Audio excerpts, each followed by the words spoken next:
Hello बच्चों, क्या हाल चाल। बढ़िया सब। तो कैसे हो मेरे बब्बर शेर और शेरनियों। तो भैया आज वीडियो इस तरीके से आपके सामने हमें बनानी पड़ रही है। उसका एक बहुत बड़ा कारण है कि पिछले 2 से 3 दिनों से लाइट हमारे तरफ नहीं आ रही है, तो इन्वर्टर भी चार्ज नहीं हो पाया है। लेकिन आज की जो न्यूज़ है वो देना बहुत ज़्यादा जरूरी हो गया था, क्योंकि बहुत सारे बच्चे जो हाथ पे हाथ धरे बैठे हुए हैं, कहीं ना कहीं उनके लिए ये खबर थोड़ी सी हार्ट ब्रेकिंग हो सकती है, दिल को दुखाने वाली खबर हो सकती है। और बाकी बहुत सारे बच्चों के लिए ये गुड न्यूज भी है, क्योंकि ये न्यूज आपके बोर्ड एग्जाम 2026 को लेकर के है। तो चलिए, क्या न्यूज आई है। आज की न्यूज है, आपको बताना बहुत ज्यादा जरूरी था, इसलिए बिना किसी देरी के सबसे पहले इस चैनल पर यानी MK सर इंस्पिरेशन पर ये न्यूज हम आपको दे रहे हैं। न्यूज ये है कि आप साइड में हम स्क्रीन पर भी लगा दे रहे हैं, भैया देख लीजिएगा।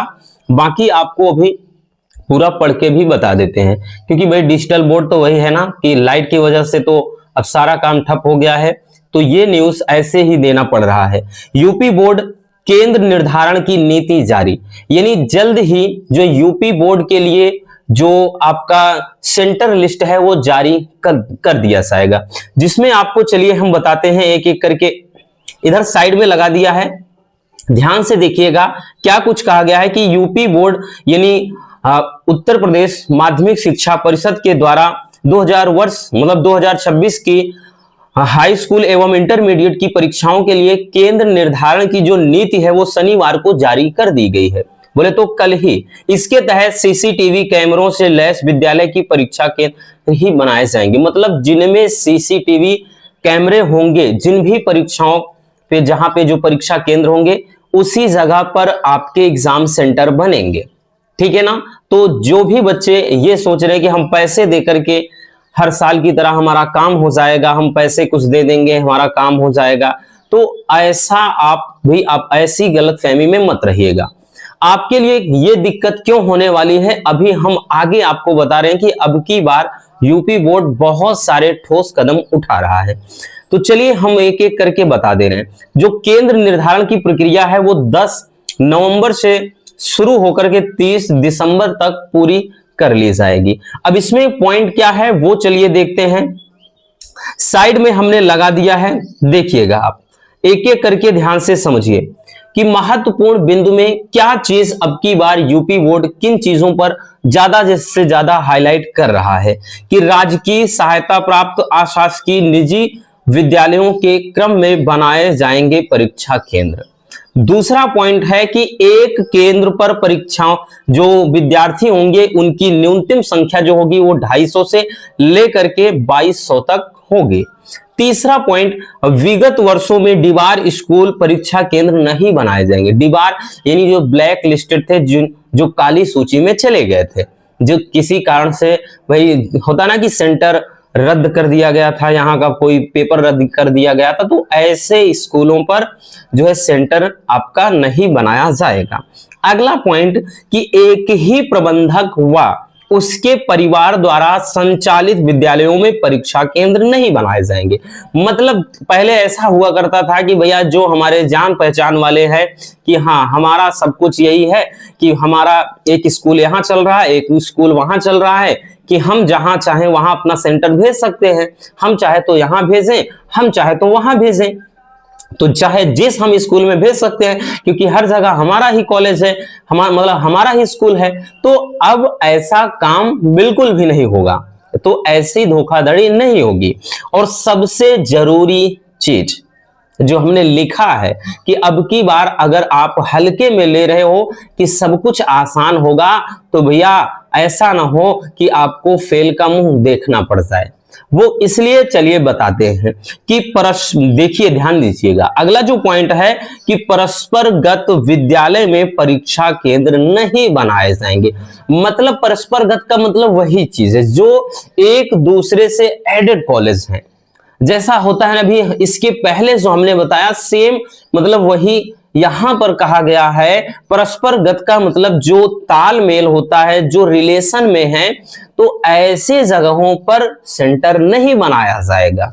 जैसा कि अभी हमने बताया ना कि भाई एक स्कूल दूसरे स्कूल से जुड़ा हुआ है, ठीक है। तो होता क्या था कि अब चलिए हम सेंटर अपना वहां भेज देंगे, हम वहां बना सकते हैं, हमारी मर्जी है, हम पैसा दे करके काम चलवा लेंगे।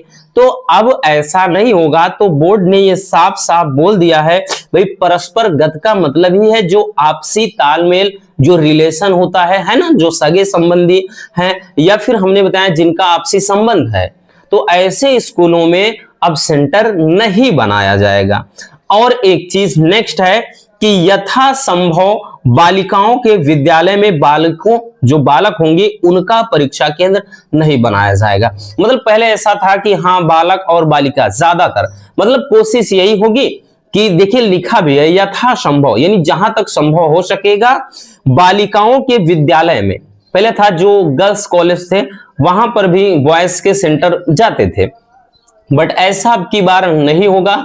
आगामी एग्जाम में ऐसा बोला जा रहा है कि जहां तक संभव हो सकता है अब की बार बालकों का जो सेंटर है वो बालिकाओं के विद्यालय में नहीं बनाया जाएगा।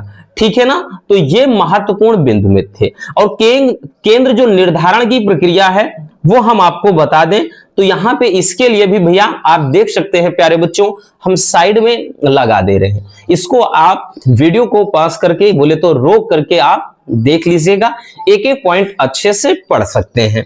ठीक है। इसमें ध्यान देना आपका जो सेंटर लिस्ट, अब हम आपको बोल दे रहे हैं एकदम क्लियर हो गया है। जो बहुत सारे बच्चों के मन में डाउट था कि सर हमारा जो सेंटर लिस्ट है वो परीक्षा केंद्र की सूची है वो कब जारी होगी, तो इसमें सबसे नीचे वाला पॉइंट देखिए, आप एक एक करके पढ़ सकते हैं अच्छे से क्या कुछ लिखा है। बाकी सबसे नीचे वाला पॉइंट इसमें देखिएगा कि अंतिम रूप से परीक्षा केंद्रों की जो सूची है वो 30 दिसंबर तक जारी कर दी जाएगी।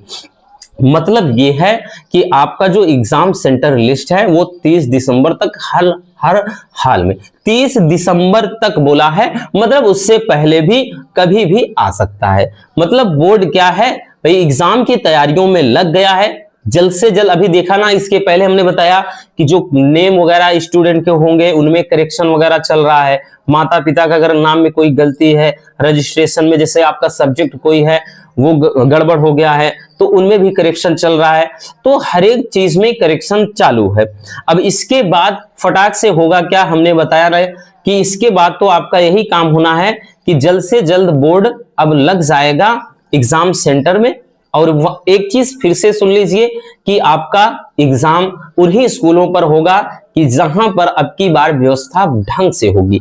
क्योंकि यहां पर देखिए ये पूरा, आप इसको थोड़ा जब जूम करेंगे तो ये यहां पर भी देखिए, हम इसको भी लगा दे रहे हैं साइड में, इसको भी रोक कर पढ़ लीजिएगा। ये जो निर्धारित अंक है मतलब ये है कि यहां पर विद्यालय को ये 100 अंक कैसे मिलेंगे, यानी जहां पर सारी मतलब सुविधाएं होंगी, जैसे सीसीटीवी कैमरा हो गया, फिर उसके बाद जो आपका लैब रूम हो गया, उसके बाद जहां पेपर रखेंगे लॉकर की व्यवस्था कैसी है, उसके बाद क्या कहते हैं जो प्रिंसिपल जिस रूम में बैठते हैं बोले तो भाई उनका जो कार्यालय होगा वहां पर किस तरीके से अरेंजमेंट है, या फिर जो बच्चे मतलब जो होता है ना कि बच्चों के पानी पीने की सुविधा, साथ ही भाई जो टॉयलेट वगैरह की सुविधा वो किस तरीके से है, परिसर कैसा है, चारों तरफ समुचित व्यवस्था है कि नहीं है।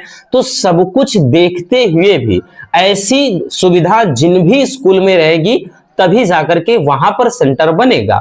नहीं तो अब की बार बहुत सारे स्कूल के जो नाम है वो कटने वाले हैं, मतलब उन जगहों से सेंटर हटने वाले हैं। तो इस गलतफहमी में मत रहिएगा कि हमारे टीचर बोले हैं काम हो जाएगा। तो आई होप ये न्यूज आपको काफी पसंद आई होगी। बहुत सारे बच्चों को तो भैया ये न्यूज अच्छी नहीं लगी होगी, जान रहे हैं, लेकिन पढ़ने वालों के लिए तो बहुत अच्छी खबर होगी, क्योंकि उनके पास एक मौका है अच्छा मार्क लाने का, अच्छे नंबर लाने का, टॉप बनने का। Love you, bye bye, take care. मिलते हैं किसी और ऐसे शानदार अपडेट के साथ।